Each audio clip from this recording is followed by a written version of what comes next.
Bienvenue tout le monde, merci d'être ici. J'espère que je vous vois pas mal tous.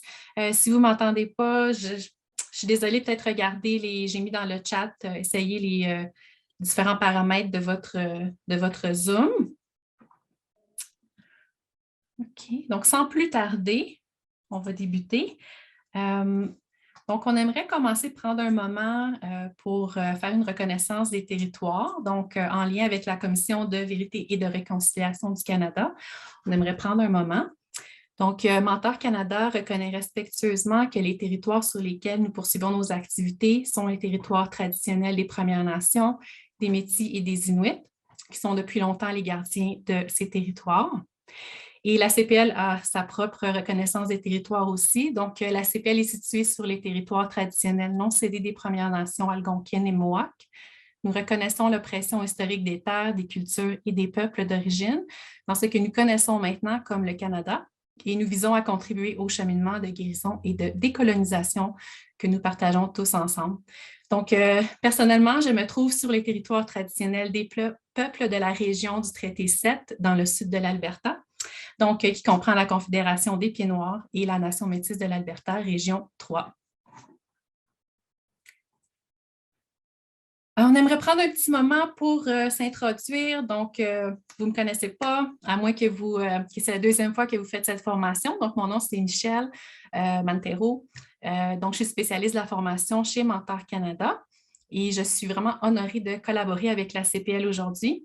Je vais faire la majorité de la formation, mais je suis accompagnée de Rémi, qui est directeur régional pour Québec et francophonie canadienne chez la CPL, et Sophie Perron, qui est au soutien administratif de la CPL aussi. Donc, Sophie va regarder le chat. Si vous avez des questions dans le chat, Sophie va vous répondre. Évidemment, comme je travaille en collaboration avec la CPL, s'il y a des questions qui sont vraiment plus pointues par rapport à la CPL, Rémi et Sophie se feront un plaisir de vous répondre.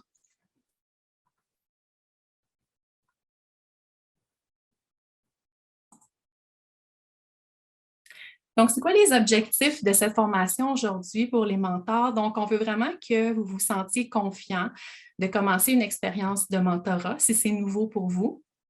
On sait qu'il y en a qui reviennent cette année. D'acquérir une compréhension qui est claire de qu'est-ce que le mentorat, mais aussi de vous familiariser avec votre rôle de mentor. OK? Souvent, durant la formation, je vais vous inviter à commenter, à me faire part de vos opinions. Ça serait vraiment plaisant si vous pouviez participer au maximum. Il n'y a pas de mauvaise ou de bonne réponse. On va plutôt échanger puis explorer des idées ensemble. Et puis, si jamais vous avez des questions tout au long de la formation, n'hésitez pas.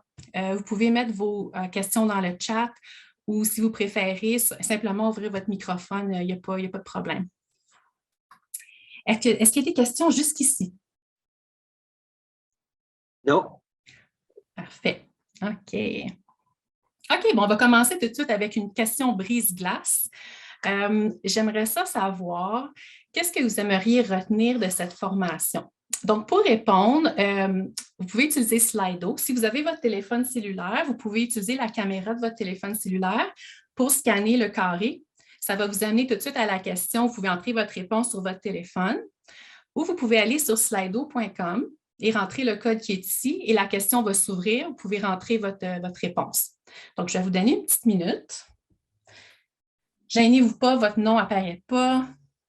On va juste voir vos réponses, c'est tout. Je donne une petite minute. Donc, encore une fois, vous pouvez aller sur slido.com, rentrer le code ici 358-6043.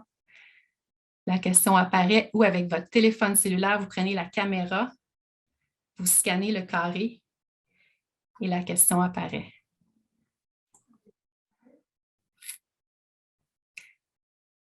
OK. Empowerment, oui. Il y en a qui veulent en savoir plus sur l'impact du programme. Encadrement, oui. Savoir les compétences nécessaires, j'imagine, pour être un mentor. Leadership.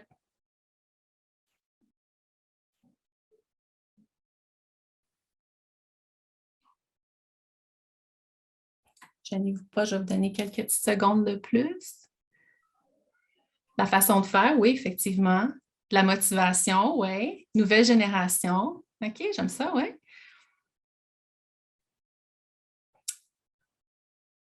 Comment approcher les jeunes? Ça, c'est vraiment c'est très, très intéressant comme réponse, effectivement. Comment bien supporter les participants? On veut des trucs, on veut connaître les particularités du programme. Super. Merci pour vos réponses. Je vais partager les réponses avec vous après la formation. Oh, il y a d'autres réponses qui rentrent. Bien encadré, motivé, connaître un peu plus sur les jeunes, de ce que je comprends.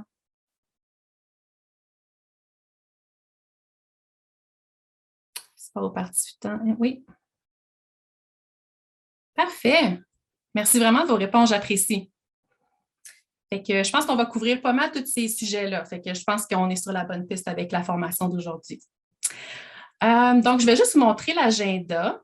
Donc, qu'est-ce qu'on va couvrir aujourd'hui? Donc, on va parler un petit peu on va introduire l'organisation. Donc, on va parler un peu de Mentor Canada. Si c'est la première fois que vous rejoignez le programme, vous ne connaissez peut-être pas encore Mentor Canada, on va parler un petit peu de ce qu'on fait, mais vraiment plus, on va focuser sur la CPL et ce que la CPL fait, c'est quoi leur mission et leurs objectifs.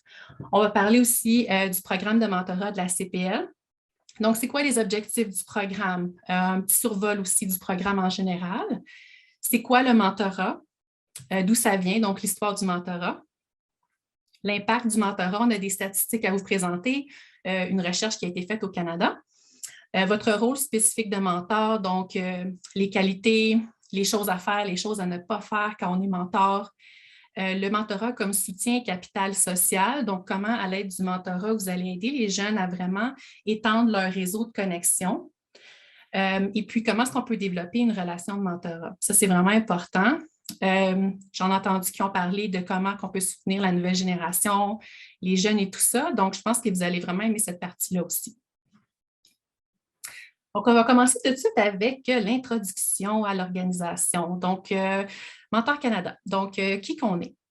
Donc, Mentor Canada, qu'est-ce qu'on fait? C'est qu'on renforce les capacités du secteur à l'aide de la recherche, à l'aide des technologies, grâce aux partenariats et aux communications pour permettre à chaque jeune au Canada de réaliser son plein potentiel. Quand on parle de renforcer les capacités du secteur, on veut aussi dire approfondir l'accès aux expériences de mentorat de qualité. Okay?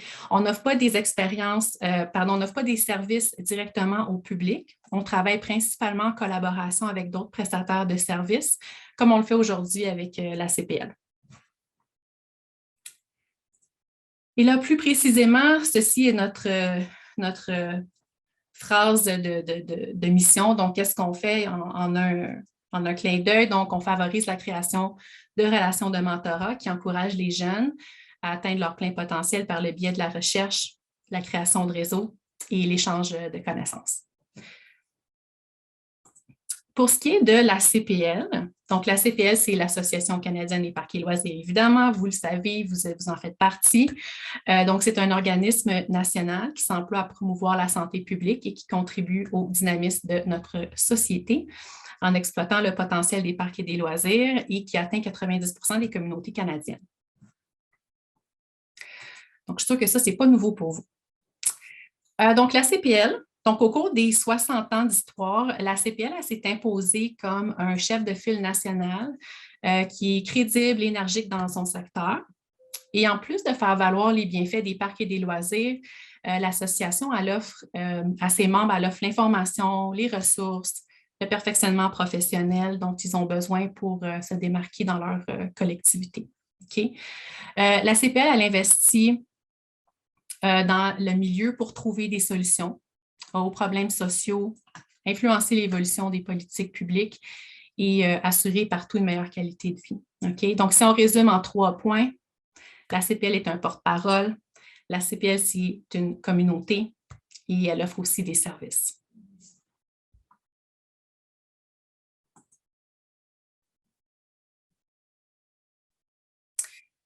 La force de la CPL, ça provient de l'expérience, de l'expertise et du réseau du personnel et des membres du conseil d'administration, soit les 13 associations provinciales et territoriales.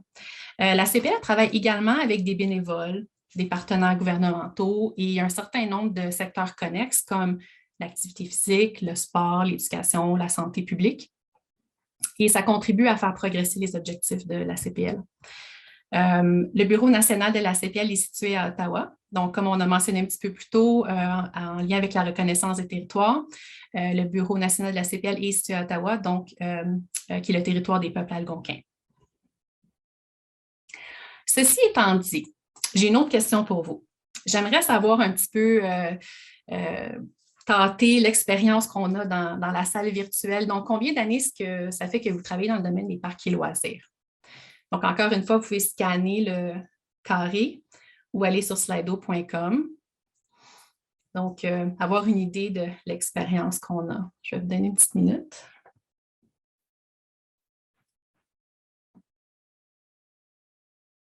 Okay. Pour aller sur slido.com, faut-tu que je me rouvre une autre page, dans le fond?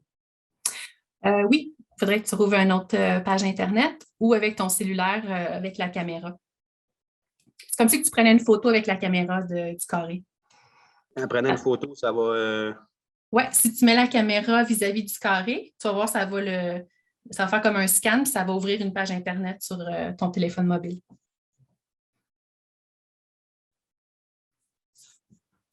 OK, donc on a beaucoup de gens qui sont à peu près dans la tranche de 2 à 5 ans. Là, je vais voir si je peux... Okay. Après ça, on arrive à un choix de réponse, puis on clique sur notre réponse, puis on fait send, envoyer, puis c'est réglé, non? Exactement. Good, merci. Bienvenue.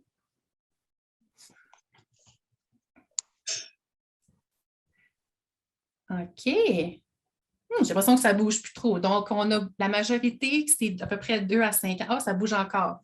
On a un petit peu plus de 23 % qui ont plus de 10 ans. Il y a quand même beaucoup d'expérience dans le groupe.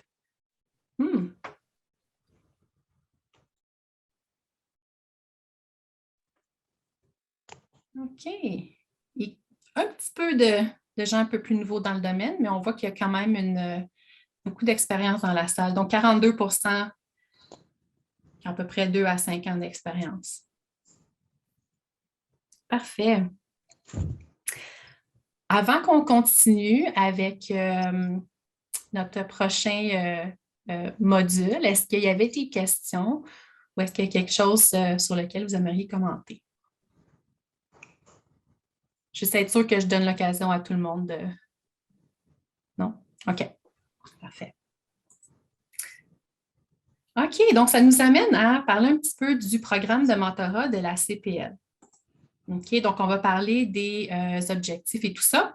Mais avant de débuter, j'ai une autre question pour vous. J'aimerais savoir combien il y a de personnes que c'est la deuxième fois qu'ils font le programme. Donc, il y a déjà eu un cycle passé. On a déjà eu une formation et il y a eu un groupe qui a fait le programme. Et donc, j'aimerais savoir qui est nouveau et qui revient.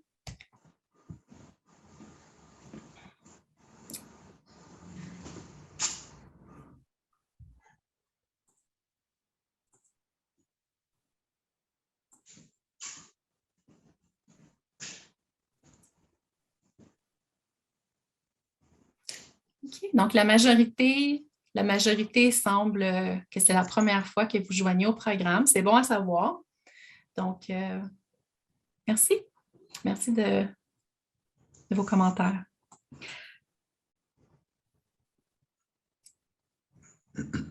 Donc, le programme il est fait en partenariat avec Mentor Canada et la CPL.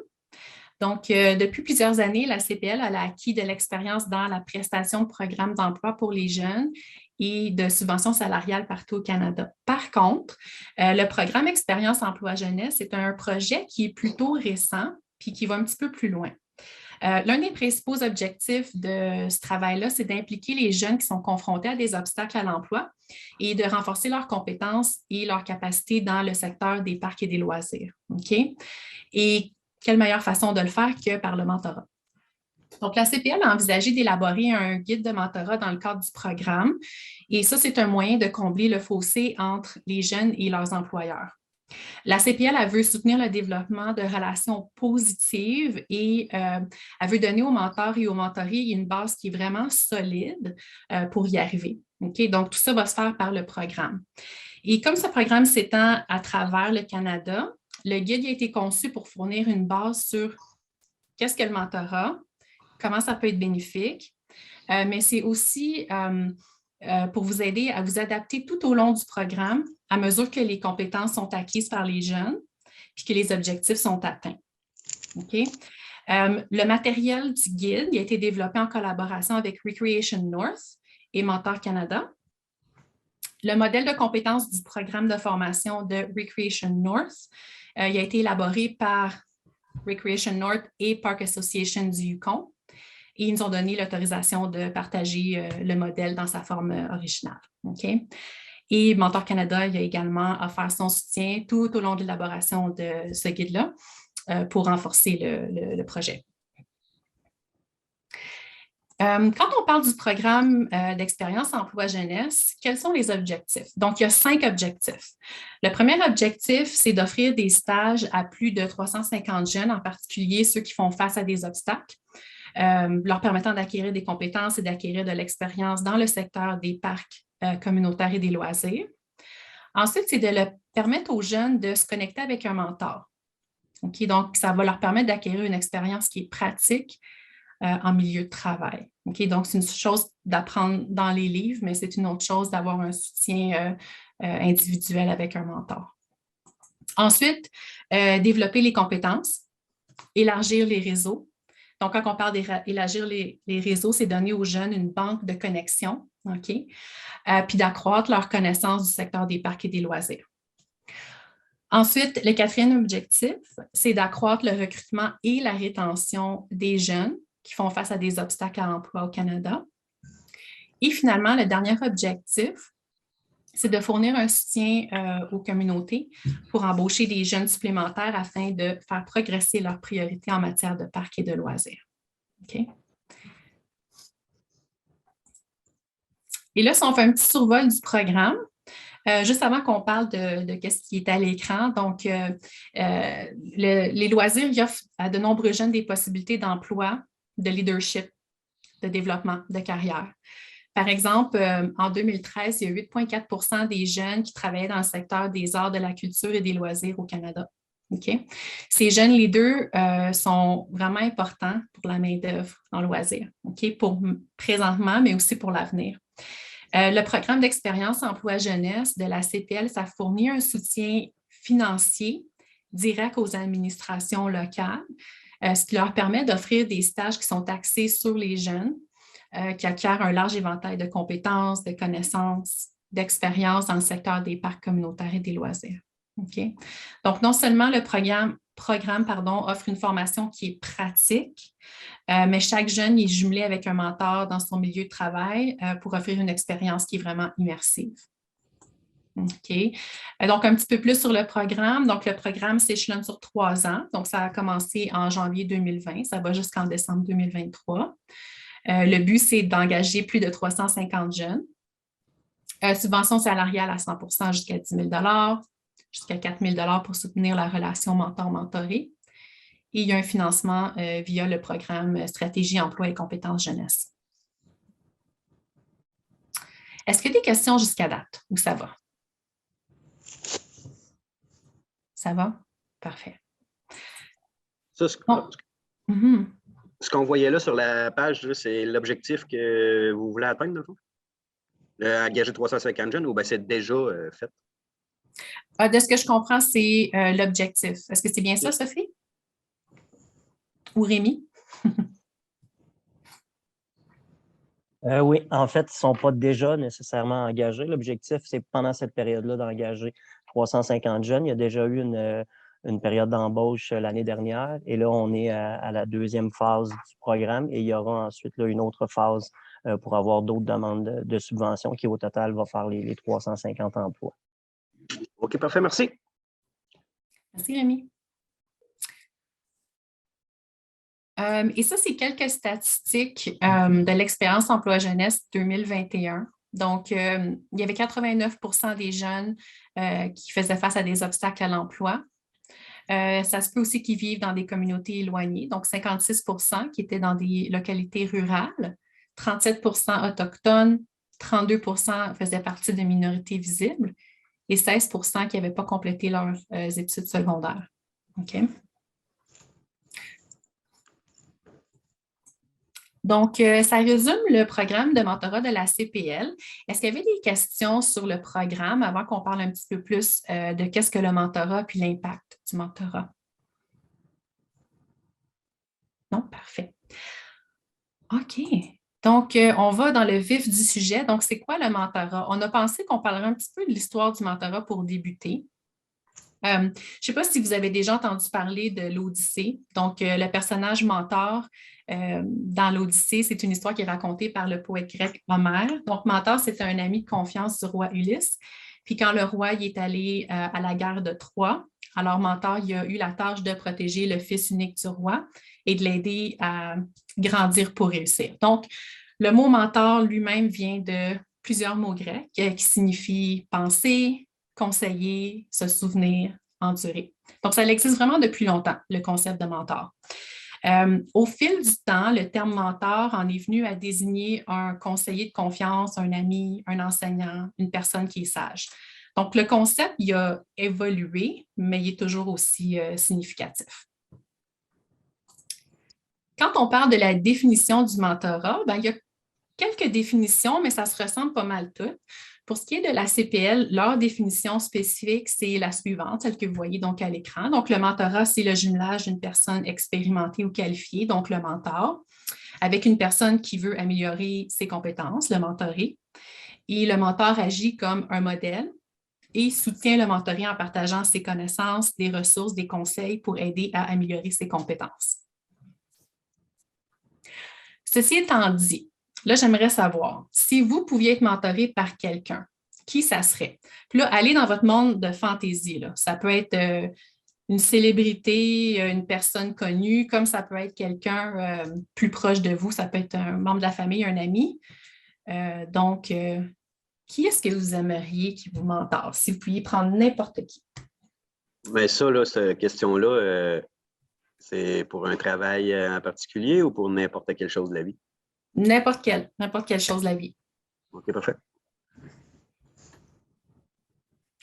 David Suzuki. Cool. Jenny Mitchell. Puis là, au fur et à mesure qu'on fait ça, commencez à penser aux qualités du mentor que vous avez choisi. Donc, ça va vous aider un petit peu plus loin dans la formation aussi. Donc, pensez à pourquoi vous avez choisi cette personne-là. Mère Teresa, OK, le Dalai Lama. Ah ouais, moi aussi, j'aimerais ça, le Dalai Lama. Ellen DeGeneres, Barack Obama. Intriguant. Ellen DeGeneres, j'aimerais ça qu'elle montre un petit peu comment faire des bonnes jokes. Elle est pas mal bonne là-dedans. Zinedine Zidane. OK, on a des fans de soccer dans le groupe. Effectivement.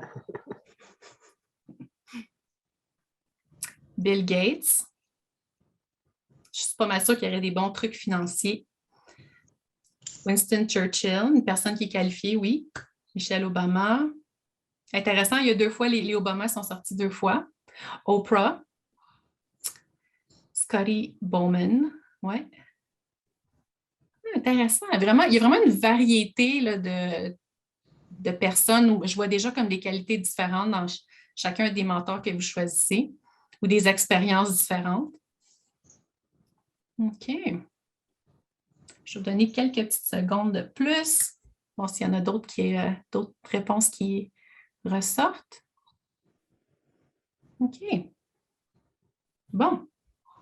Parfait. Donc, gardez ces réponses-là à l'esprit. Ça va nous servir un petit peu plus loin dans la formation.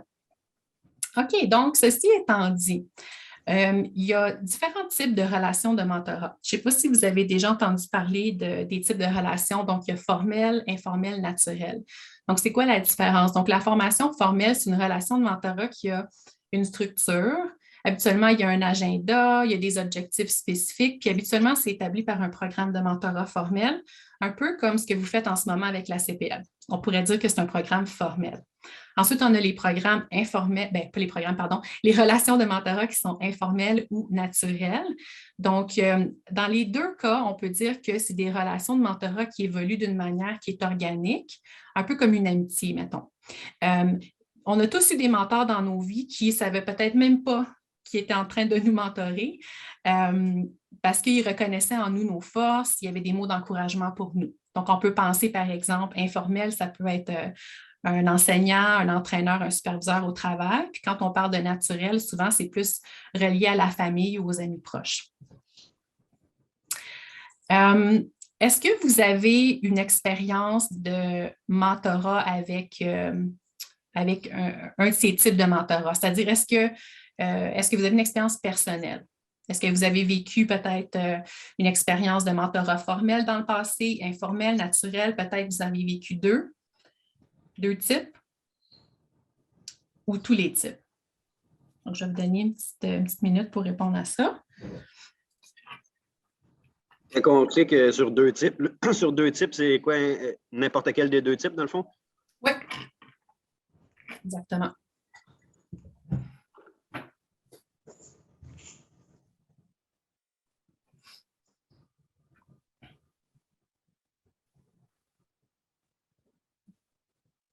Quand même, hein?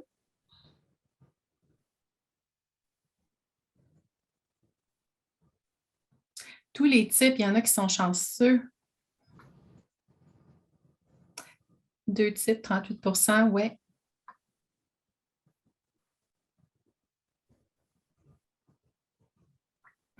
Wow, 39 % deux types et tous les types. Je vais garder ça en note. On va voir si ça correspond avec nos statistiques qu'on va présenter un petit peu plus tard. On va comparer. Une petite question à part. À chaque fois qu'il y a une nouvelle question, on n'est pas obligé de toujours scanner les choses. Là. Ça défile tout seul sur notre téléphone.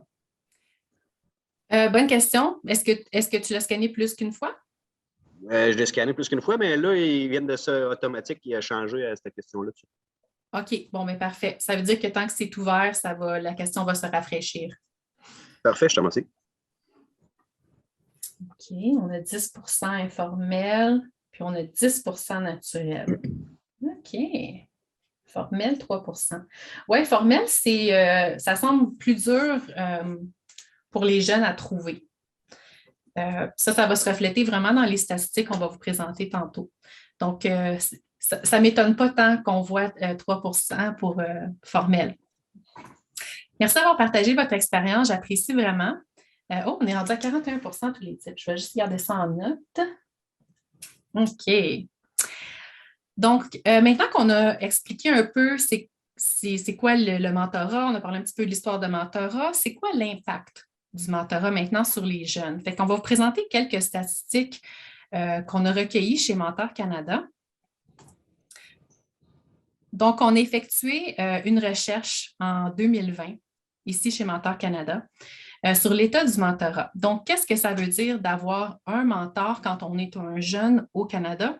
Et c'est quoi les besoins et c'est quoi l'impact? OK? Pour la première fois au Canada, on a des recherches pour démontrer l'impact du mentorat sur la vie des jeunes. La recherche démontre qu'il existe un lien entre le fait d'avoir grandi avec un mentor et les résultats qu'on va vous présenter. OK? Par contre, ça ne veut pas dire que le mentorat mène ou provoque ces résultats, mais il y a définitivement un lien. Les jeunes qui ont participé à nos entretiens ils ont confirmé que leur mentor et leur relation de mentorat y avaient eu une influence positive sur leur vie. Donc, on va vous montrer quelques statistiques qui sont quand même assez intéressantes. On a vraiment un gros document, fait qu'on a vraiment sélectionné quelques petits morceaux de la recherche. Donc, selon la recherche sur l'état du mentorat au Canada, les jeunes mentorés y étaient 95 % plus susceptibles d'avoir poursuivi des études supérieures après l'école secondaire, 53 % plus susceptibles de déclarer une bonne santé mentale que les jeunes qui n'étaient pas mentorés, 78 % plus susceptibles d'avoir une occupation et 75 % ont dit que leur mentor avait eu une influence significative sur leur confiance en soi. C'est quand même important. Selon la recherche, les mentors ils ont aussi soutenu le parcours éducatif des jeunes. Il y a près d'un cinquième à un quart des mentors qui ont aidé les jeunes à postuler à une école de métier ou un collège ou l'université. Puis il y a une proportion similaire d'entre eux qui ont aidé les mentorés à trouver ou à demander un financement pour leurs études ou leur formation.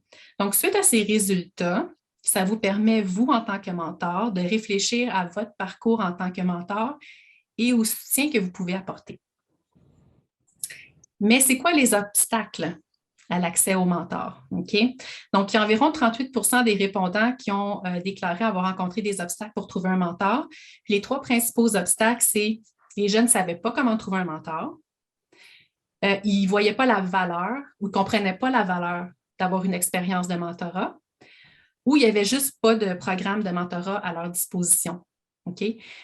Ce que j'aime de votre programme et de ce que vous faites, OK, c'est que pour les jeunes qui n'ont pas eu de mentor dans leur jeunesse, grâce à votre programme et à votre participation, OK, vous allez aider à combler ce besoin-là. Vous aidez les jeunes à comprendre et à expérimenter la valeur d'avoir un mentor. Je ne sais pas si vous vous rendez là, compte à quel point vous allez combler vraiment un grand vide. Donc, je voulais juste prendre un petit moment pour reconnaître ça puis vraiment vous remercier de l'effort que vous faites. OK? Donc, en conclusion, quand on parle de l'impact du mentorat, les relations de mentorat sont puissantes en ce qu'elles élargissent les perspectives, elles augmentent les opportunités et elles renforcent les communautés. Et pour tous. Et pourquoi on dit pour tous? Bien parce que ce n'est pas juste le mentoré qui va recevoir les bienfaits, mais c'est aussi le mentor et la communauté. Pour vous, en tant que mentor, ça va aussi vous apporter quelque chose. Donc, en tant que mentor, ça va vous aider à valider certaines de vos compétences, apprendre à mieux communiquer, OK? Acquérir de nouvelles perspectives. Moi, je suis comme dans comment on dit ça? Je suis rendue à la moitié de ma vie déjà, puis que je regarde les plus jeunes, puis je suis comme, mon Dieu, les jeunes, ils ont vraiment des perspectives nouvelles. je me sens plus vieille maintenant, mais dans le sens que oui, c'est le fun, les jeunes, ils donnent vraiment des perspectives plus fraîches. Puis ça va aussi vous aider à développer, dans le fond, vos compétences de conseiller. Est-ce qu'il y avait des questions sur l'impact du mentorat, les statistiques qu'on a discutées?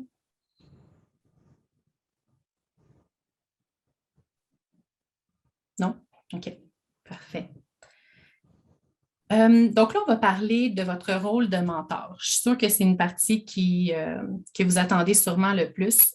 Donc, qu'est-ce qu'on s'attend de vous en tant que mentor? Donc, on va commencer par parler un peu des caractéristiques des mentors. Je pense que c'est quand même le gros bon sens là, quand on va discuter un petit peu plus des qualités et des caractéristiques. Donc, évidemment, quelqu'un qui a de l'entre-genre, qui a une bonne chaleur interpersonnelle, l'intelligence émotionnelle, évidemment, être à l'écoute. Et qu'est-ce qu'on veut dire par être à l'écoute? Bien, des fois, le jeune va partager avec vous des objectifs. En fait, ils vont partager avec vous leurs objectifs. Quand on est un bon auditeur, ben, c'est qu'on prend le temps de comprendre pourquoi ils ont choisi cet objectif-là. Ce n'est pas nécessairement de dire, OK, c'est ça ton objectif, on fait un plan. Oui, il faut faire un plan, mais d'être à l'écoute, c'est vraiment de prendre le temps de comprendre c'est quoi le besoin qu'ils ont, pourquoi ils veulent se rendre là. OK? Donc, ça, c'est une des manières qu'on peut être à l'écoute. OK? Digne de confiance et fiable. Donc, évidemment, qu'est-ce qu'ils vont vous confier? C'est confidentiel. Donc, c'est une façon d'être digne de confiance. Quand on parle d'un regard positif inconditionnel, ben, je suis sûre que vous avez déjà entendu l'expression voir le verre à moitié plein, OK? Dans ce sens-là. Avoir un sens de l'humour, dans le fond, ce qu'on veut dire, c'est que oui, vous êtes dans le contexte du travail, mais vous n'avez pas à être tout le temps sérieux. Développer une relation de mentorat, c'est aussi être soi-même puis avoir du plaisir ensemble. Avoir des attentes élevées, mais pas demander la perfection. Donc, les encourager à faire du mieux qu'ils peuvent. OK? Oui, on peut reconnaître que certaines choses qu'ils vont vouloir faire sont difficiles, mais les encourager à le faire. OK? Donc, voilà. Et accompagnateur de parcours individuel, ce que je voulais mentionner là-dessus, c'est qu'en étant accompagnateur, c'est on les aide à faire un plan, on les aide à atteindre leurs objectifs, mais on ne fait pas tout à leur place. Puis ça, je pense que c'est quelque chose qui est quand même assez que vous savez probablement là, ou que vous pouvez être capable de reconnaître. Donc, on est là pour les accompagner, mais pas nécessairement pour faire les choses à leur place. Et donc, ici, c'est juste dans le fond, un récapitulatif de ce qu'on vient de dire en quelques mots. Donc, les traits qui sont le plus importants lorsqu'on est un bon mentor. OK? Puis une chose que je voulais mentionner aussi, c'est important d'être respectueux des valeurs des jeunes. C'est une chose qu'il faut garder à l'esprit aussi. Les jeunes, ils vont avoir toutes sortes de valeurs en fonction de la façon dont ils ont été élevés, de leur expérience. Donc, ça, c'est aussi quelque chose que vous voulez garder à l'esprit. Puis aussi, comme on dit, prêcher par l'exemple, donc être un exemple, dans le fond. Okay? Des choses que vous allez leur montrer. Donc, ce qui est ici, c'est un petit peu, ça se répète un petit peu, je ne vais pas passer trop de temps là-dessus. Je vais quand même vous laisser regarder ça pendant une petite seconde s'il y avait quelque chose en particulier qui vous intéressait. Et là, on voulait élaborer un petit peu sur votre rôle de mentor. Donc, on a parlé des qualités, mais on va aller un petit peu plus profond là-dedans. Donc, tantôt, on parlait de donner aux mentorés les outils de base, mais leur laisser la possibilité d'apprendre à résoudre eux-mêmes les problèmes. Donc, ça, c'est vraiment important. Ça va les aider à construire leur confiance en eux, à être fiers d'eux. Si ils peuvent résoudre ça eux-mêmes, puis évidemment, s'ils ont de la misère, ils vont vous demander là, un petit peu plus d'aide. Une autre chose qui est vraiment importante de faire dans votre rôle de mentor, c'est de donner vos disponibilités, puis d'être clair avec vos disponibilités. Ça peut être frustrant pour un jeune de constamment essayer de vous rejoindre, puis de jamais pouvoir rentrer en contact avec vous. Ou de ne pas pouvoir réserver des réunions avec vous quand ils ont besoin. Donc, soyez vraiment clair sur votre disponibilité. OK, ça, c'est un point que je dirais mettre une petite étoile, là, c'est important. OK? Fixer des attentes qui sont raisonnables. Donc, comme on dit, il faut apprendre à marcher avant d'apprendre à courir. OK? Donc, on ne veut pas leur donner des objectifs qui sont trop difficiles. Ça ne veut pas dire qu'ils ne peuvent pas avoir des objectifs difficiles, mais on veut être raisonnable dans les objectifs qu'on leur donne. OK? Les encourager à travailler au meilleur de leur capacité, quand même assez logique. Suggérer des ressources alternatives quand vous n'avez pas réponse ou vous ne pouvez pas les supporter dans quelque chose qu'ils vous demandent. Ça, c'est vraiment important aussi. Vous n'avez pas besoin d'avoir réponse à tout. Un mentor, ce n'est pas quelqu'un qui a réponse à tout. Mais si vous n'avez pas une réponse ou vous n'avez pas les moyens de soutenir la demande, peut-être que vous connaissez quelqu'un qui peut. Ça, c'est vraiment important aussi parce qu'en les mettant en connexion avec quelqu'un qui peut les aider, ce que vous allez faire, c'est que vous allez construire la banque de connexion de cette jeune personne-là. OK? Quand on commence dans un milieu de travail, une des choses qui est un petit peu plus difficile, c'est justement ça, c'est bâtir notre banque de connexion puis créer des liens avec les gens. Donc, encore une fois, si vous n'avez pas la réponse, pas de problème, mettez-les en contact avec une personne de confiance qui peut les aider. Donner de la rétroaction honnête à votre mentoré. Donc, si on n'est pas honnête, on n'est pas vraiment aidant. OK? Parce que si la personne n'est pas sur la bonne route, ben, il faut leur faire savoir avec tact. Donc, c'est vraiment important de les rediriger si, mettons, ils ne sont pas en train de prendre la bonne voie. Et dans le fond, ça connecte un petit peu avec le dernier point qui est de les tenir responsables s'ils ne répondent pas aux attentes. Ça ne veut pas dire des chicaner, évidemment. On n'est pas des parents, on n'est pas des figures d'autorité en tant que mentor, mais on est vraiment là pour les guider. Donc, je sais, on peut peut-être revoir le plan. Peut-être que ça ne fonctionne pas, peut-être que le plan qu'on a établi ensemble ne fonctionne pas, peut-être que ça ne marche pas pour eux, puis c'est temps de revoir le plan. OK? Est-ce qu'il y a des questions jusqu'ici? Il y a beaucoup d'informations quand même, donc je veux juste savoir si vous aviez des questions. Est-ce que ça semble logique pour vous?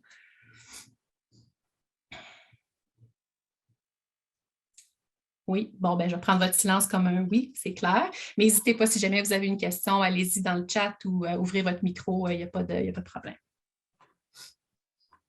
OK. Et si vous avez des questions dans le chat, Sophie va vous répondre. Donc, j'aimerais avoir votre opinion On vient de parler des qualités de mentor et des traits qui sont importants. Donc, j'aimerais savoir, qu'est-ce qui est ressorti pour vous? Est-ce qu'il y a une qualité ou un trait que vous pensez qui est vraiment important et que vous aimeriez transmettre dans votre relation en tant que mentor? Vous pouvez peut-être même penser à des choses qui n'ont pas été dites. Peut-être qu'il y a quelque chose qui n'a pas été mentionné, mais vous croyez que c'est important. Puis pensez au mentor que vous avez choisi tantôt quand on parlait de notre mentor idéal. Pourquoi vous l'avez choisi? C'était quoi la qualité qui était vraiment importante pour vous? Confiance en soi, oui. L'honnêteté, c'est tellement important, effectivement. L'autonomie, oui. Dans le fond, c'est ça le but. Quand on est un mentor, c'est qu'à la fin du mentorat, l'objectif, c'est que la personne ait son autonomie. Donc oui, effectivement. Une bonne communication, le leadership, oui.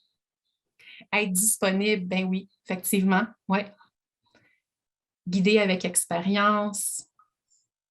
Écoute transparente, oui. Être à l'écoute, il revient souvent. J'aime vraiment ça. C'est tellement important. Être calme, oui. La perception du travail, oui. Vous avez votre perspective interne qui va vraiment aider le jeune, hein, parce qu'il n'y a pas cette expérience-là que vous avez. Vous avez cette perspective puisque vous êtes là déjà depuis quelque temps. Donc, oui, effectivement, respectueux. Oui, même si c'est des personnes plus jeunes que nous, le respect, c'est toujours de mise. Professionnel, oui. Donner des trucs et des conseils, effectivement. La débrouillardise, oui.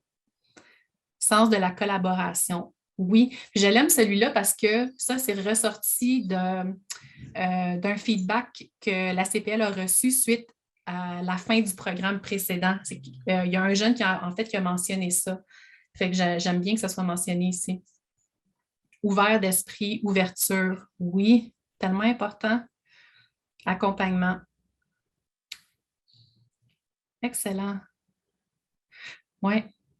Merci beaucoup de votre feedback. Donc, on va garder ça à l'esprit, ces qualités-là. Ça ici, ce que vous voyez, c'est des commentaires qui sont ressortis du cycle précédent, donc du programme de l'expérience emploi jeunesse, des mentors et des mentorés. Ça, c'est des qualités qui sont ressorties, qui ont été mentionnées à la fois par les mentors et les mentorés. Des commentaires qui sont ressortis. Donc, 88% des mentors se sont sentis plus confiants en tant que mentors après les séances. Donc, comme on disait tantôt, tout le monde bénéficie du programme, pas seulement les jeunes, mais vous aussi en tant que mentor, ça va vous aider à bâtir d'autres qualités. Donc, voilà. Donc, je ne vais pas vous les lire, je pense que vous pouvez les lire, mais on pensait que c'était important de vous montrer de ce programme-là dans lequel vous embarquez, donc les commentaires qui sont sortis de ceux qui ont déjà fait l'expérience.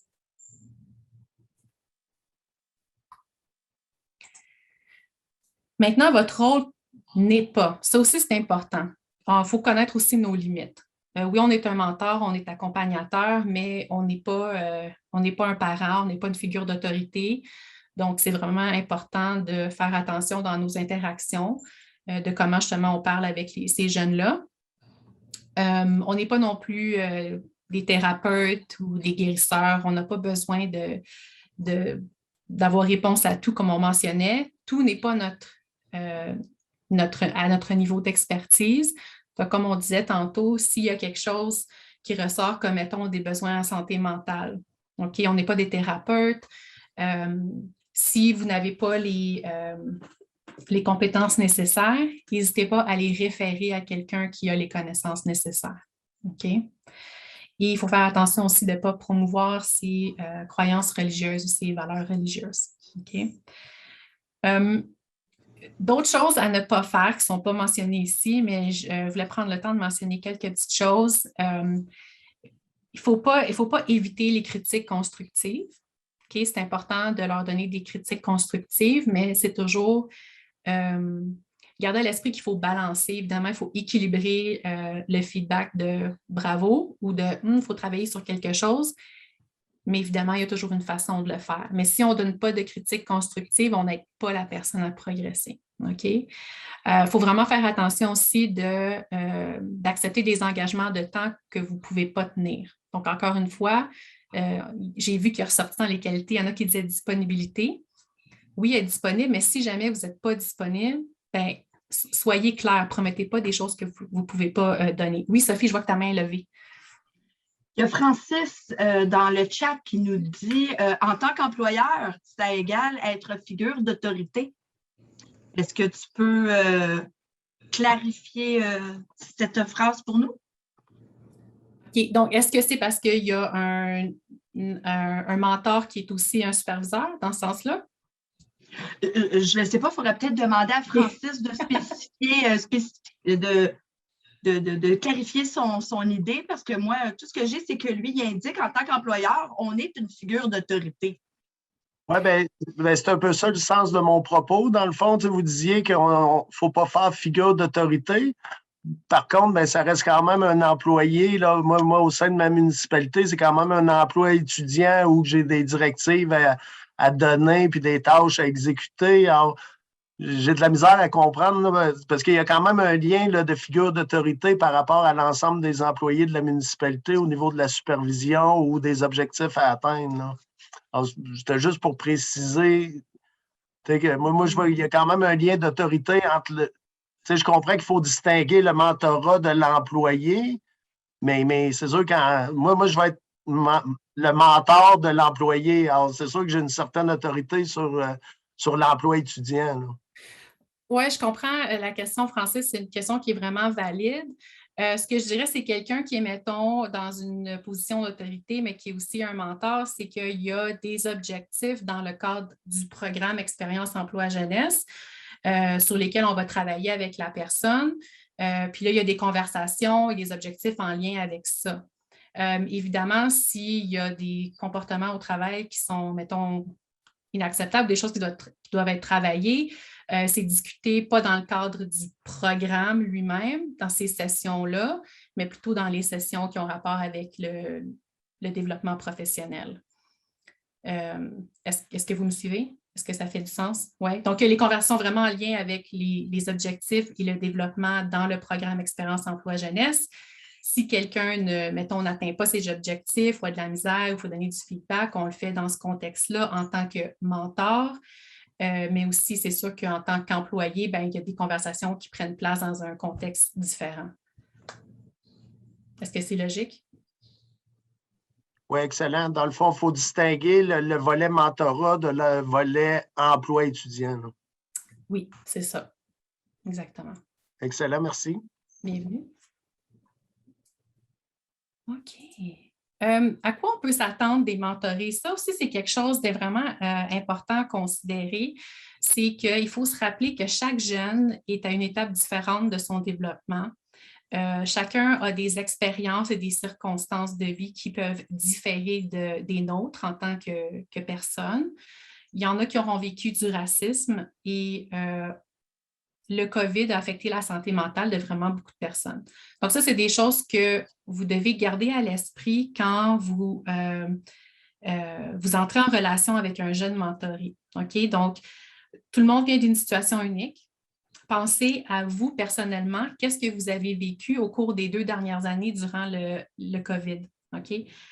On est aussi je pense qu'on rentre dans le 3e mois de la guerre en Ukraine. Il y a des gens qui ont de la famille là-bas. OK?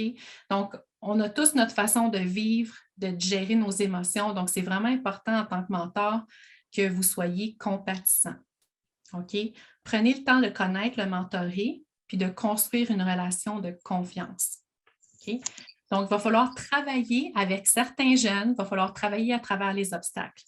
Rappelez-vous qu'un des objectifs du programme, c'est vraiment d'aider les jeunes qui font face à des obstacles. Okay? Donc, travailler à travers les obstacles. Il y a beaucoup de jeunes qui sont confrontés à des obstacles qui ont une incidence sur leur rendement au travail, leur rendement à l'école, puis leur relation avec leurs collègues. Quelque chose que vous voulez garder à l'esprit. Ça se peut qu'il n'y ait pas beaucoup d'options de transport. Il y a beaucoup de jeunes qui ont un réseau limité de personnes pour les soutenir. Ils n'ont pas vraiment un modèle d'étiquette professionnelle. Vous allez peut-être être le premier modèle d'étiquette professionnelle qu'ils vont avoir. OK? Ça se peut que certains jeunes aient des ressources financières qui sont limitées. Donc, peut-être que leurs vêtements de travail ne seront pas aussi professionnels que vous le souhaitez. Les savoir-être peuvent être limités. Donc, quand on parlait tantôt de l'intelligence émotionnelle, OK? Peut-être qu'ils n'ont pas non plus les connaissances techniques pour accomplir une tâche qui leur est assignée. Donc, en tant que mentor, il est important de collaborer avec ces jeunes-là pour identifier des solutions à ces obstacles-là, puis les aider à renforcer leur résilience. En travaillant en collaboration à travers les obstacles, vous renforcez la confiance de ces jeunes-là, puis vous allez sûrement les aider à modifier leur trajectoire de réussite au travail puis dans la vie en général. OK? Pratiquer l'empathie.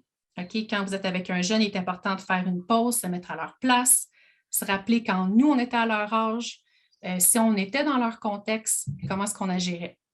OK? Une autre chose à mentionner, ils peuvent être intimidés de prendre la parole s'il y a des réunions d'équipe. Gardez ça à l'esprit. Il y a des personnes qui peuvent interpréter ça comme « Ah, ils ne sont pas intéressés ». Mais si vous êtes intimidé, comment est-ce que vous agissez? Ça se peut que ces jeunes-là se sentent intimidés. OK? Ils peuvent se sentir dépassés, puis communiquer de manière qui est un petit peu plus défensive. Donc, encore une fois, pensez à vous-même quand vous vous sentez dépassé, comment est-ce que vous communiquez. OK? Donc, il faut rencontrer les jeunes là où ils sont. OK? Donc, vraiment modéliser l'empathie puis travailler conjointement avec eux. OK? Donc, voilà. Sur ce, j'aimerais vous demander, d'après vous, qu'est-ce qui pourrait être le plus visible pour les jeunes employés que vous allez encadrer ou que vous allez mentorer? Qu'est-ce qui est possiblement le plus visible? Différentes étapes de développement, différentes circonstances, expériences de vie, racisme systémique, COVID et santé mentale.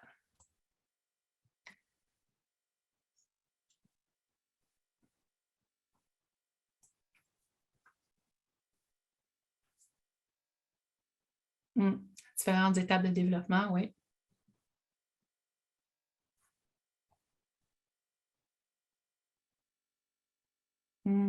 Oui. Donc, la majorité disent différentes étapes de développement. Elles sont à vraiment différentes places dans leur vie. Ah, oui, COVID et santé mentale. Au début, il était comme, ça n'avançait pas tellement. J'étais comme, j'ai l'impression que ça va être dans les tops.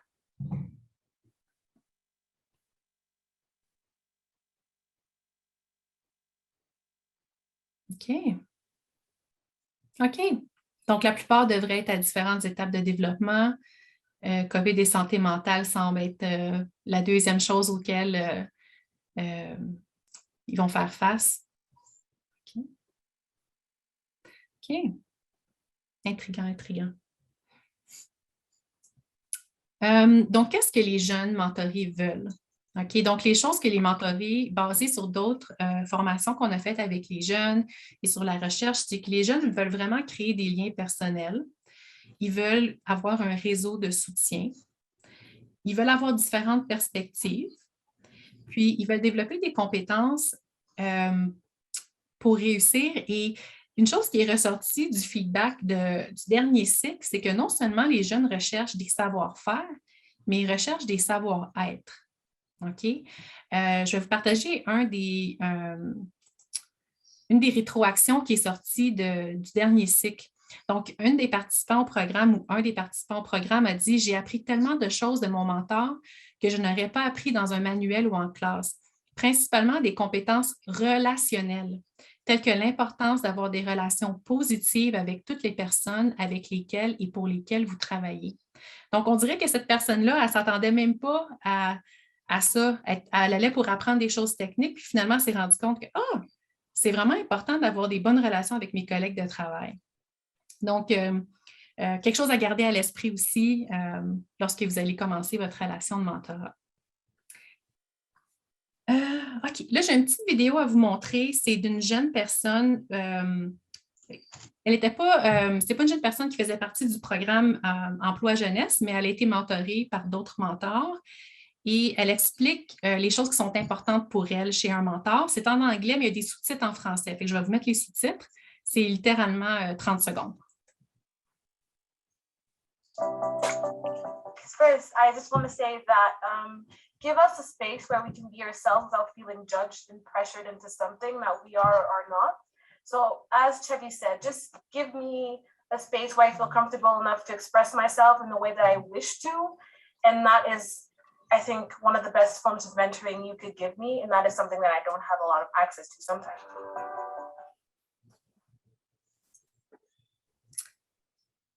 OK. Donc, ça nous amène à créer un environnement sûr. Donc, Monica, qui est la jeune qui parlait, elle disait dans la vidéo que c'est important pour elle de pouvoir s'exprimer sans se sentir jugée. Donc, voilà. Donc, comment est-ce qu'on peut créer un environnement sûr? Bien, c'est en étant présent. OK. En écoutant ce qui est dit, ce qui ne l'est pas. Donc, qu'est-ce qu'on veut dire par là? Bien, vous n'avez pas besoin d'être psychologue, là. On est tous capables de voir des fois le langage du corps, que des fois quelque chose est dit, mais on dirait que leur langage dit quelque chose d'autre. Hein? Donc, c'est ça, être à l'écoute. Être respectueux de l'identité de la jeune personne aussi et de garder la confidentialité dans la relation. Évidemment, il y a des limites à la confidentialité.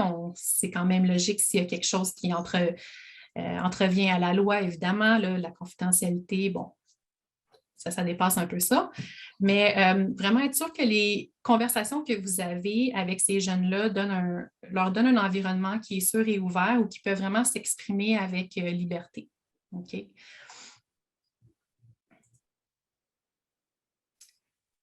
Et là, ça nous amène à parler de développer un état d'esprit de mentorat. Qu'est-ce que ça veut dire développer un état d'esprit de mentorat? OK? Donc, pour être un bon mentor, on ne veut pas juste être un mentor sur papier dans le cadre d'un programme. OK? Mais quand on parle de développer un état d'esprit de mentorat, on veut dire d'incorporer et de démontrer cet état d'esprit dans votre vie de tous les jours. Dans le fond, dans vos interactions avec les autres, vous allez dégager cette qualité dans vos relations. Puis ici, on a quelques conseils pour développer cet état d'esprit. OK? Donc, faites-en une raison d'être. OK? Je sais que ça semble être un grand mot, mais dans le fond, essayez d'être un mentor dans plusieurs aspects de votre vie. OK? Reconnaître que chaque personne est unique, OK? Donc nourrir les étincelles. Quand vous pensez à différentes personnes, qu'est-ce que je vois d'unique chez cette personne? Ça va vous aider aussi à être vraiment un bon mentor. Être présent, donc trouver des occasions de faire une différence de mentorat dans les moments de tous les jours. Être conscient de vos interactions, donc se rappeler que vos mots ont un poids. Donc, être conscient de ce que vous dites, le choix des mots. Et puis, habiliter les autres à demander de l'aide. OK? Ça, je pense que c'est une qualité que beaucoup de personnes ont besoin d'améliorer, donc d'encourager les autres à chercher de l'aide quand ils ont besoin. Ça nous aide à développer un état d'esprit de mentorat. Qu'est-ce qui peut être un obstacle? Un obstacle à l'état d'esprit de mentorat, bien, je pense que c'est assez logique. Hein? C'est si si on blâme, qu'on critique la jeune personne ou qu'on les interrompt, qu'on a des phrases qui sont vraiment jugeantes, ça va vraiment comme affecter votre relation, puis ça ne va pas vous aider à développer un esprit de mentorat.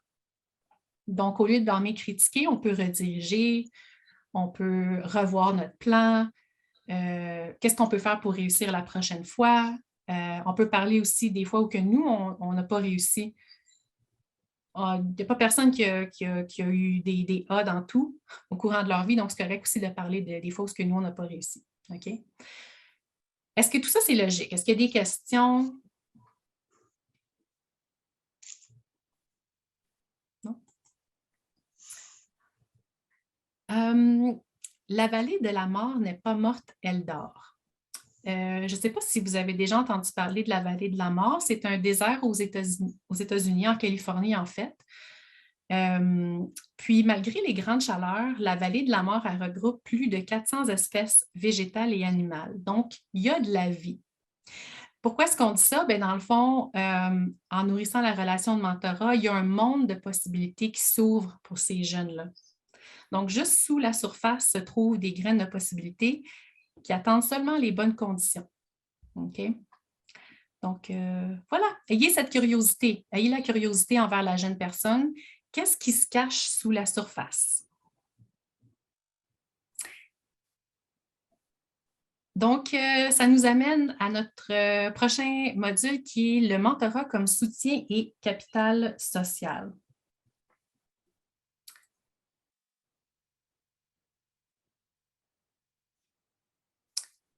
Est-ce que vous saviez ça, que 50% des embauches résultent d'un lien personnel? On appelle ça le capital social. Donc, le capital social, dans le fond, c'est un concept en sciences sociales qui implique le potentiel des individus à obtenir des avantages et trouver des solutions aux problèmes par le biais des réseaux sociaux. Donc, les mentors permettent le réseautage et les mentors sont l'un des liens professionnels qui est vraiment essentiel pour les mentorés. Les mentors peuvent aider à ouvrir des portes afin que les mentorés puissent établir des relations professionnelles et accéder à des connaissances et à des opportunités qui sont cachées. Donc, en élargissant son réseau professionnel, votre mentoré peut augmenter sa capacité à accéder à des informations, des contacts professionnels, des conseils, un soutien, des événements et j'en passe.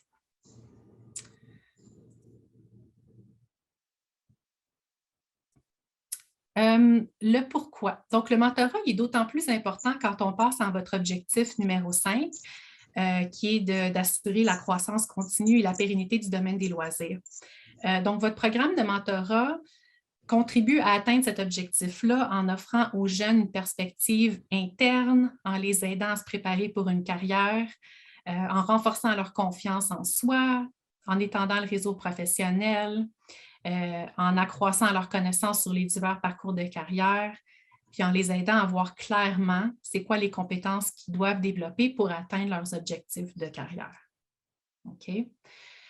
Le domaine des loisirs en particulier, il doit recruter puis inspirer de nouveaux leaders de tous les âges qui sont capables de répondre aux tendances émergentes puis qui possèdent les connaissances dans divers domaines tels que la diversité culturelle, les technologies émergentes, l'urbanisme, le transport actif et la conservation de la nature.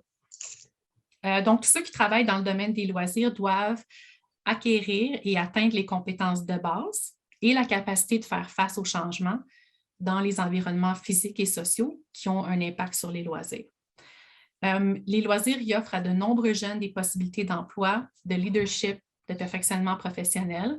On en a parlé un petit peu plus tôt, mais en 2013, il y a 8,4% des jeunes de 15 à 24 ans qui travaillaient dans le secteur des arts, de la culture et des loisirs au Canada. Donc, ces jeunes leaders-là sont vraiment importants pour la main-d'œuvre des loisirs aujourd'hui et dans l'avenir. Et pour être pertinent et axé sur les résultats, les leaders des loisirs doivent avoir accès en temps opportun aux technologies émergentes, ainsi qu'aux preuves et informations actuelles. Okay? Donc, une stratégie globale de développement des connaissances comprenant la recherche, le transfert des connaissances, le suivi et l'évaluation qui répondent à ce besoin. Donc, en parlant de ça, donc, offrir une perspective interne, les aider à se préparer pour une carrière, etc., etc., j'aimerais savoir, d'après vous, de quel soutien les jeunes employés ont-ils le plus besoin pour assurer la croissance continue et la pérennité du domaine des loisirs? Quand on parle de ce qu'on voit ici à l'écran, là, selon vous, qu'est-ce qui est le plus important? Est-ce que c'est développer un réseau professionnel, une perspective interne, je ne sais pas pourquoi c'est d'intérieur, pardon. Est-ce que c'est les aider à la préparation au métier, connaissance des nouveaux parcours professionnels, renforcer leur confiance ou comprendre les compétences qu'ils ont besoin pour se développer? Qu'est-ce que vous pensez qui est le plus nécessaire comme soutien?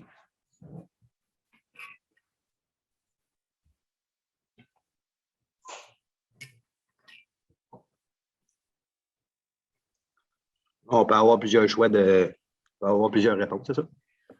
Je pense que vous pouvez faire plus qu'un choix, oui, je crois.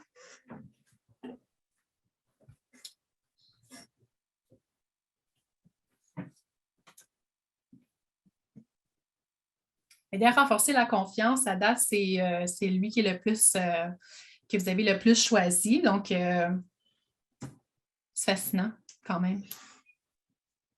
C'est vrai, quand on est jeune, hein, on n'a pas, quand on n'a pas les compétences ou on n'est pas sûr de nous, les aider à renforcer la confiance, c'est vraiment important. Les compétences qu'ils ont besoin aussi pour se développer, oui. Je pense qu'avec la confiance, le reste va suivre. Oui, effectivement. Oui. C'est vrai, quand on a confiance en nous, c'est plus facile de faire des connexions. C'est plus facile d'apprendre tes compétences, aller chercher des compétences, aller chercher des perspectives. C'est beaucoup plus. Si tu n'as pas confiance en toi, tu ne sauras jamais faire ça. C'est vrai, on a peut-être plus peur d'essayer aussi quand Ouais, on a confiance en nous. Oui, je suis d'accord.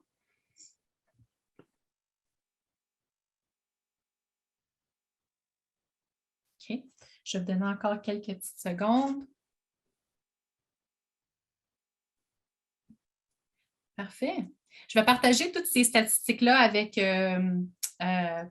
Rémi, Sophie, Erin et MJ ensuite. Donc, si jamais vous étiez intéressés à voir ces chiffres-là, donc je vais le partager avec la CPL après.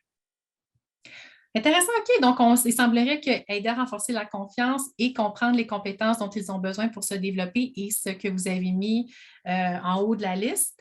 Donc, gardez ça à l'esprit, gardez ça en note pour quand vous allez commencer votre relation de mentorat. Mais aussi, il faut se rappeler quand même que chaque personne est unique. Donc, évidemment, vous allez avoir une conversation avec le jeune pour comprendre qu'est-ce qu'il a besoin. Mais c'est quand même bon d'avoir cette information-là à portée de la main. Donc, ça, c'est la prochaine image, c'est dans le fond une représentation visuelle de comment est-ce qu'un mentor peut aider un jeune à développer son réseau. Donc, en tant que mentor, peut-être, comme on l'a dit tantôt, peut-être que vous n'avez pas toutes les compétences que votre mentor a besoin. Par contre, vous connaissez peut-être quelqu'un qui possède les compétences requises avec qui vous pouvez mettre votre mentorie en contact. Donc, en connectant votre mentorie avec quelqu'un qui est un expert en la matière, vous allez aider le mentoré à construire et étendre son réseau, comme on le voit ici. C'est quoi la synergie? Donc, la synergie, c'est l'interaction ou la coopération de deux ou plusieurs organisations, substances ou autres agents pour produire un effet combiné supérieur à la somme de leurs effets séparés. Donc, la synergie entre les mentors et les mentorés, qu'est-ce que ça fait? Bien, ça crée des liens sociaux, ça crée un réseau de soutien et plus d'opportunités de carrière pour les jeunes. Donc, soyez curieux, c'est qui cette jeune personne-là en face de moi, puis pensez aux liens, c'est quoi le potentiel de la relation, puis clarté, bien, vous allez leur donner de la clarté en ce qui a trait à ce qu'ils ont besoin ou comment ils peuvent le faire. Ça nous amène à la dernière partie de la formation qui est développer une relation de mentorat. Est-ce qu'il y avait des questions par rapport à ce qu'on a discuté avant qu'on passe à quelque chose d'autre? Ça peut être n'importe quel des modules d'avant. Est-ce qu'il y avait... je voulais juste prendre un moment pour être sûr que vous avez l'opportunité de poser des questions. Non, je vois que vous faites non, que vous êtes bon. OK, parfait. Donc là, développer la relation de mentorat, on en a quand même parlé un petit peu quand on parlait de votre rôle en tant que mentor. Qu'est-ce qui est important de faire, de ne pas faire. Mais là, on va vraiment parler de la relation en tant que telle. Okay? Donc, chaque relation a un début, un milieu puis une fin, puis le mentorat ne fait pas exception. Donc, il y a une progression générale vers les relations de mentorat. Et les étapes d'une relation de mentorat, ils suivent souvent un modèle qui peut être décrit comme en 3 étapes. Donc, la première étape qui est développer un rapport et établir la confiance, donc le début. Ensuite, on a démontré l'engagement puis atteint des objectifs. Puis finalement, on a la clôture de l'expérience. Okay? Il n'y a pas de parcours parfait. Vous allez trouver un moyen d'apprendre à vous connaître. Puis quelque chose à considérer alors que votre relation elle évolue avec le mentoré, c'est que, on en a parlé un petit peu plus tôt, mais je veux juste vraiment faire un point, c'est qu'on a tous des valeurs et des croyances qui sont différentes, qui guident les choix qu'on fait dans la vie. Donc, il est important d'être conscient de nos propres valeurs, mais de réaliser que tout le monde ne va pas partager vos valeurs. Ça se peut que vous ayez des opinions et des valeurs qui sont différentes de celles de la jeune personne avec qui vous allez être jumelé. OK? Donc, juste encore une fois, gardez ça à l'esprit. En tant que mentor, c'est vraiment important de respecter les valeurs de la jeune personne puis pas essayer d'imposer vos valeurs. OK?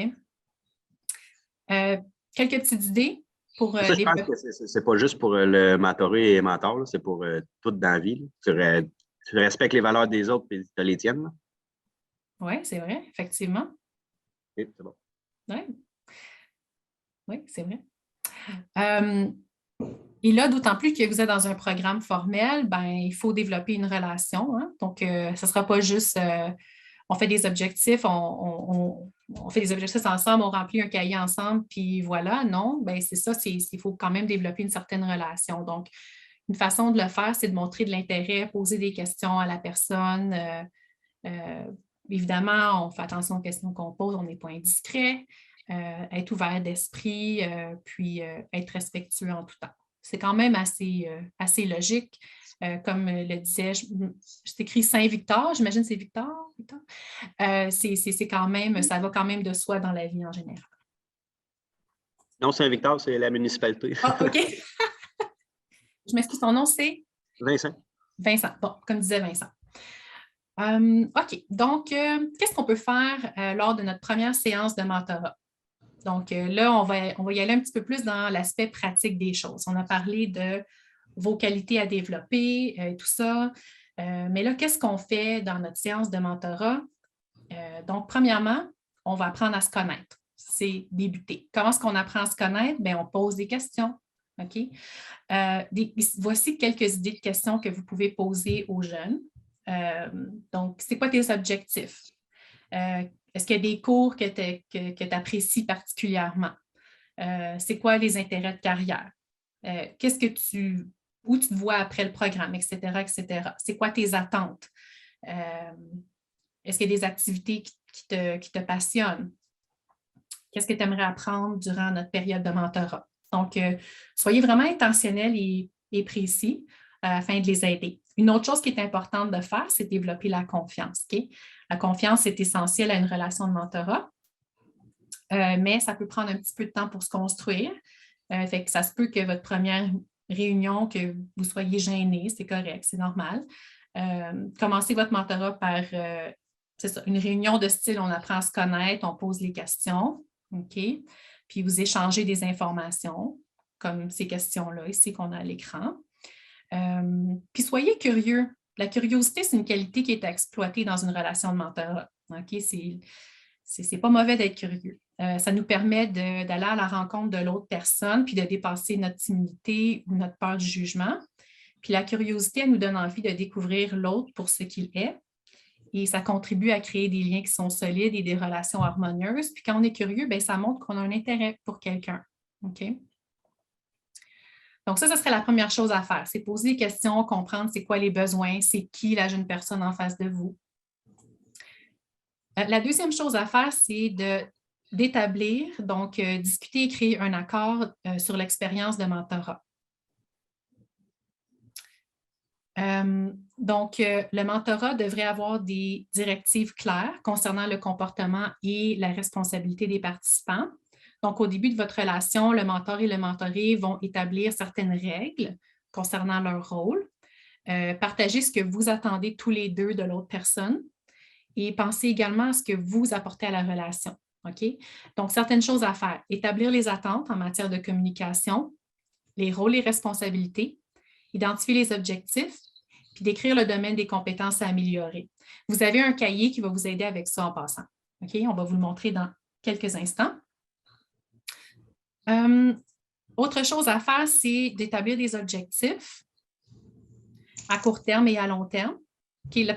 L'établissement des objectifs, c'est la base, okay, d'une relation de mentorat qui est réussie. Donc, en identifiant ces objectifs au début, ça peut aider à clarifier le parcours du mentorat. Donc, voilà, on va parler de ça dans quelques instants. Et une fois qu'on a établi nos objectifs, bien là, c'est là que le lien se renforce, qu'on apprend de plus en plus à se connaître. Je suis sûre que vous avez déjà vu cette représentation-là du iceberg. Dans le fond, c'est pour nous dire qu'il y a tellement de pleurs, dans le fond, à une personne, c'est que plus que la relation va avancer, plus que vous allez apprendre à vous connaître. Il y a ce qu'on voit, comme quand on parle du iceberg, il y a ce qu'on voit, mettons, au-dessus de l'eau, qu'est-ce qui est vraiment évident, la couleur de la peau, le sexe, la race, etc. Mais il y a beaucoup plus en dessous. Donc, apprendre à se connaître, la richesse de la relation, c'est la façon qu'on construit la relation de confiance. Quelque chose que vous pouvez faire si ça vous tente, vous et le mentoré, il y a ce test-là qui s'appelle les 16 personnalités. Ça peut vous aider à créer un terrain d'entente ou de mieux comprendre, dans le fond, de mieux vous comprendre un l'autre si jamais vous avez de la difficulté à établir une connexion. Donc, en comprenant quel genre de personne vous êtes, quel genre de personne votre mentoré est, ça peut vous aider à avoir des terrains d'entente. C'est vraiment un test, c'est facile à faire en plus, puis c'est vraiment détaillé. Donc, je vais partager ça avec vous aussi après. Puis, il y a un autre test aussi qui est le Gallup. Il est juste en anglais, par exemple. C'est ça qui est un petit peu plus plate, mais c'est un outil qui aide à mieux se comprendre et à pousser de l'avant vos forces et vos compétences. Donc, celui-là, c'est vraiment pour définir les forces de quelqu'un puis les compétences d'une personne. OK? Donc, ça peut aider à mieux définir un trajet de carrière pour le jeune mentoré, si jamais vous voulez le faire. Comme j'ai dit, c'est en anglais, mais des fois que vous êtes à l'aise en anglais. Construire et gérer la relation, donc c'est vraiment, voici des choses qui sont vraiment importantes pour votre relation de mentorat. Donc, travailler ensemble, équilibrer les enseignements et l'apprentissage. Donc, enseigner, c'est donner des leçons sur un sujet en particulier, tandis qu'apprendre, c'est vraiment d'acquérir des connaissances en expérimentant. Okay? Donc, un mentor peut aider une jeune personne à raisonner. Donc, vous pouvez leur demander c'est quoi leur point de vue sur quelque chose au lieu de leur donner une réponse. Poser des questions qui vont amener à la réflexion. Okay? Être orienté vers les solutions, être transparent sur ce dont vous et le mentoré avez besoin et vous voulez. Quand on dit être transparent, ça veut dire gênez-vous pas de demander aux jeunes si la relation va comme il le veut. Est-ce qu'il y a des choses que vous ne donnez pas ou des choses qu'il a besoin qu'il ne retrouve pas dans la relation? Ça peut être une question qui est peut-être dure à poser, mais c'est ça, être transparent, c'est d'être sûr que la jeune personne elle a vraiment qu'est-ce qu'elle a besoin pour progresser. Tu peux même demander qu'est-ce que je peux faire de différent pour t'aider à atteindre tes objectifs. Célébrer et accompagner. Donc, quand le jeune va atteindre un objectif, félicitez-le. OK? Et connecter régulièrement. Ça, c'est vraiment important. S'il n'y a pas de suivi, ça ne donnera pas grand-chose. Donc, c'est vraiment important de connecter régulièrement pour voir comment les choses se passent. Prendre le temps. OK, ça peut être difficile. Ça, c'est vraiment un obstacle que beaucoup de personnes peuvent avoir, c'est de vraiment prendre le temps. Donc, pour avoir le temps de connecter avec votre mentoré, établissez un horaire. On a parlé tantôt, soyez clair sur votre disponibilité puis établissez un horaire.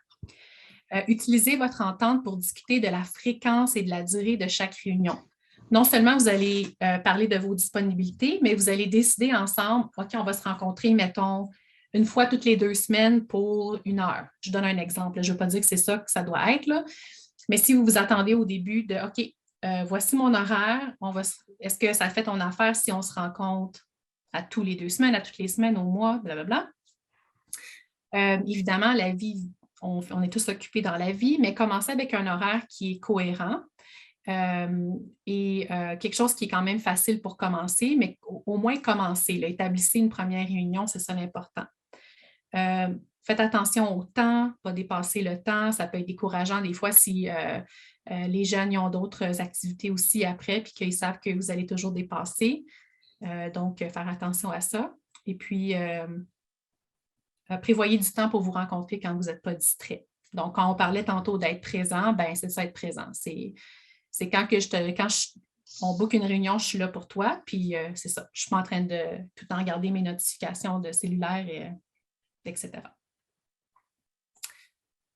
Équilibrer les réunions de mentorat en personne et virtuel. Donc, ça peut des fois être un challenge. Donc, dans le cadre de votre entente, discutez de la façon dont vous et votre mentoré aimeriez vous rencontrer. Est-ce qu'on va le faire de façon virtuelle? Est-ce que ça va être en personne? Assurez-vous que vous les deux, vous soyez à l'aise avec le choix que vous allez faire. Vous pouvez utiliser FaceTime, Zoom, WebEx, Teams pour vous connecter en virtuel. On vous encourage à être flexible avec votre mentoré. Et qu'est-ce qu'eux, ils aimeraient? Qu'est-ce qui fonctionne le mieux pour eux? La relation, elle est plus focusée sur le jeune mentoré. Donc, soyez vraiment à l'écoute de qu'est-ce qu'eux préféreraient et trouver un terrain d'entente. Puis, soyez ouverts à apprendre des nouvelles technologies. Des fois, ça peut être un petit peu difficile, mais ça peut être plus simple pour le jeune, des fois, de se connecter en virtuel. OK. Donc, développer les compétences des jeunes employés. Donc, vous avez quelques outils ici qui ont été développés par Loisirs Nord et la CPL. Donc, on va regarder quelques-uns de ces outils. Donc, il y a un guide de mentorat qui va vous être fourni. OK? Donc, voici le guide. Le guide il a été créé pour s'assurer que les mentors et les mentorés développent une compréhension mutuelle des attentes dès le début de la relation. Puis, le guide va aussi offrir une série de repères et d'objectifs identifiables pour évaluer les progrès. Donc, tout est documenté. Ça va vraiment vous aider à faciliter le processus. OK? On va recevoir ça quand, ça, ce guide-là? Par où? Bonne question. Sophie, Rémi, est-ce que vous savez quand est-ce que le guide va être envoyé? En fait, le guide a déjà été envoyé à tout le monde. Là, lors du premier envoi de contrat, il y avait un exemple de contrat à utiliser et il y avait aussi là, le guide de mentorat en version PDF qui a été envoyé. Si jamais vous avez de la difficulté à le retrouver dans vos courriels, vous pouvez seulement m'écrire puis je vais vous le retourner sans problème. Parfait, je te remercie. Donc, voici une capture d'écran du guide. Je viens de voir que je m'excuse, je n'ai pas mis la photo en français, je m'excuse de l'erreur, mais dans le fond, la première partie parle du rôle et des responsabilités de chacun pour établir, dans le fond, les attentes en matière de communication, identifier les objectifs de la relation et décrire les domaines de compétences, etc. Ensuite, il y a l'information de base. Vous allez entrer dans le fond, vos renseignements personnels, donc votre nom, votre organisation, votre titre. Donc, les coordonnées du mentoré et du mentor, les objectifs d'apprentissage, les engagements de temps chaque semaine. Ensuite, voici un exemple de comment vous pouvez remplir l'information de base. On voulait vous montrer un exemple parce que, dans le fond, ce qu'on s'est rendu compte, c'est que des fois, les gens, ils sont un petit peu nerveux de remplir ça. Ils pensent qu'ils doivent faire quelque chose de vraiment très, très élaboré, mais ça peut être vraiment simple. Puis ici, on a un exemple quand même simple de comment remplir le document. Donc, on a quelques objectifs ici qui ont été écrits par le jeune mentoré et l'engagement de temps qui est identifié juste ici. Ensuite, il faut établir les objectifs à long terme et à court terme. Puis ici, on a encore une fois un exemple pour vous montrer comment vous pouvez décrire vos objectifs, décrire les objectifs du jeune et comment faire un plan de développement. Encore une fois, ça n'a pas besoin d'être compliqué, ça peut être aussi simple que ce que vous voyez ici. Donc, par exemple, si la jeune personne voulait travailler son entre-gens, comment est-ce qu'elle va le faire? C'est grâce au soutien au camp de jour, puis elle va faire ça dans le fond d'ici le 20 août. Puis comment est-ce qu'ils vont mesurer que la personne a réussi? C'est qu'elle va avoir créé des liens avec les animateurs et les enfants. Donc, ça peut être aussi simple que ça. OK? Et finalement, il y a une évaluation. Donc, l'évaluation, ça permet de vérifier régulièrement puis de mesurer si la jeune personne a réussi. Identifier les axes d'amélioration, qu'est-ce qui fonctionne, qu'est-ce qui ne fonctionne pas. C'est vraiment une mesure des objectifs. Ça peut être fait par le mentor et par le mentoré. On a des exemples ici. On a l'évaluation que le mentoré va faire de lui-même et l'évaluation du mentor. En conclusion, on a presque terminé. Donc, n'oubliez pas de fournir de la rétroaction. Donc, c'est important de reconnaître le développement et la croissance que les jeunes personnes vont atteindre. Qu'est-ce qu'ils doivent travailler pour aller de l'avant? Puis, reconnaissez c'est quoi leurs forces, leurs compétences. Donc, quand vous allez apprendre à les connaître, vous allez, au fur et à mesure que vous travaillez avec eux, vous allez pouvoir identifier dans quoi ils sont bons. N'hésitez pas à leur dire « Hey, j'ai remarqué que tu étais vraiment bon là-dedans. » Ce serait quelque chose à considérer pour ton parcours de carrière, par exemple. Puis peut-être lui faire part des différentes possibilités. Mais c'est important de reconnaître dans quoi ils sont bons. Et là, vous avez l'évaluation. Donc, on a vu déjà à quoi ressemble l'évaluation. Et là, dans l'essence du temps, je vais passer cette vidéo-là, mais c'était juste une vidéo sur quelqu'un qui parle de son expérience avec un mentor, mais ce n'est pas quelqu'un qui a fait partie de votre programme spécifiquement. Donc, en conclusion, à la fin du programme, célébrer. Donc, la fin d'un programme de mentorat, c'est un moment heureux. Ce n'est pas quelque chose de triste. Dans le fond, c'est ça l'objectif. L'objectif, c'est de donner à la jeune personne une autonomie où elle peut être confiante de partir sur son petit chemin, son petit bonhomme de chemin, je pense que c'est ça qu'on dit. Ouais. Donc, puis la fin, c'est le début. À la fin du programme formel, votre relation de mentorat va passer à une relation informelle. Vous pouvez quand même rester en relation. Une chose que j'aimerais mentionner, c'est qu'à la fin de la relation, donnez vos remerciements à la jeune personne pour les choses que vous avez aussi appris grâce à ce programme-là. Puis, oui, c'est bien d'être humble, mais prenez les remerciements. Vous allez sûrement avoir des remerciements à la fin du programme. Prenez toute cette bonne énergie que vous allez recevoir. Puis, prenez le temps de réfléchir à ce que vous avez appris durant la relation de mentorat dans le programme. Puis, c'est un bon temps aussi à la fin de relation d'identifier qu'est-ce que vous pouvez faire de différent la prochaine fois si vous faites si vous entrez dans une autre relation de mentorat. Puis en conclusion, on a aussi quelques commentaires. C'est des commentaires de jeunes qui ont fait partie du programme précédent. Puis on a trouvé que c'était vraiment des commentaires qui étaient plaisants à partager et qu'on voulait partager ça avec vous. Je vais vous donner une petite seconde pour les lire.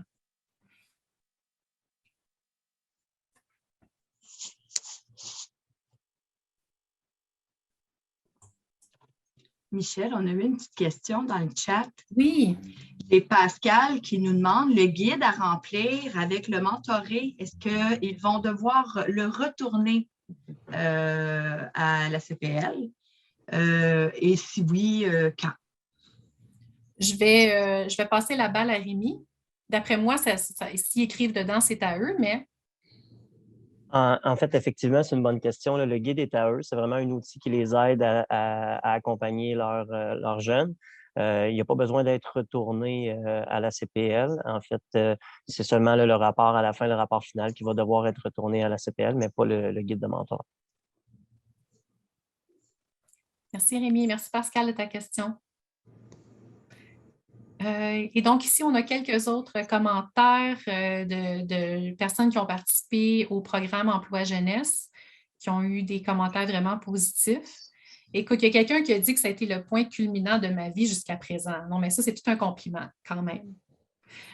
Donc, il y a vraiment des beaux compliments. Ça a été vraiment une belle expérience pour plusieurs jeunes et mentors. En conclusion, j'aimerais vous demander, c'est quoi la chose la plus précieuse que vous ayez apprise aujourd'hui? Qu'est-ce que vous amenez dans votre boîte à outils? La chose que vous retenez le plus de la formation d'aujourd'hui? Gênez-vous pas. Encore une fois, je ne vois pas vos noms. C'est vraiment juste pour le développement de cette formation, l'avancement du programme et de la formation.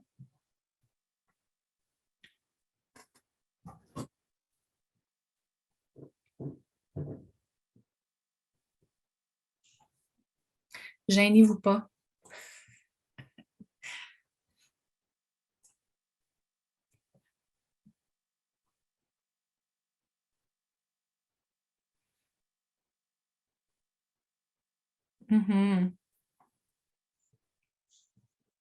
Oui, prendre le temps de connaître et comprendre le mentoré afin de se mettre à son niveau, oui.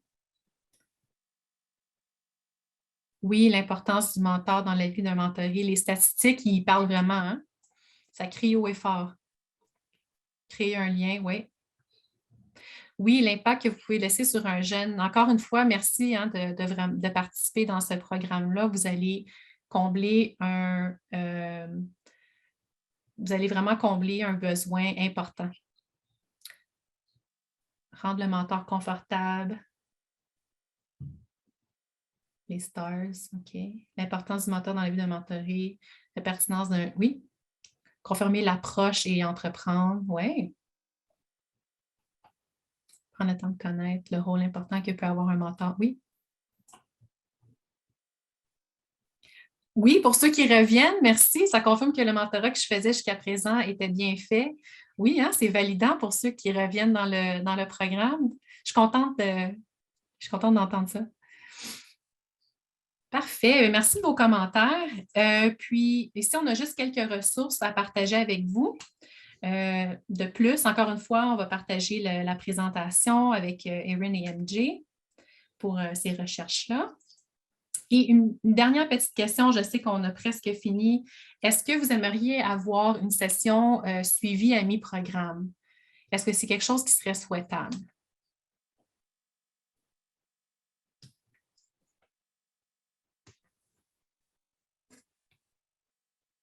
Juste pour tâter, prendre le pouls là, à mi-programme, voir comment vont les choses. Si vous avez besoin de plus de soutien. OK.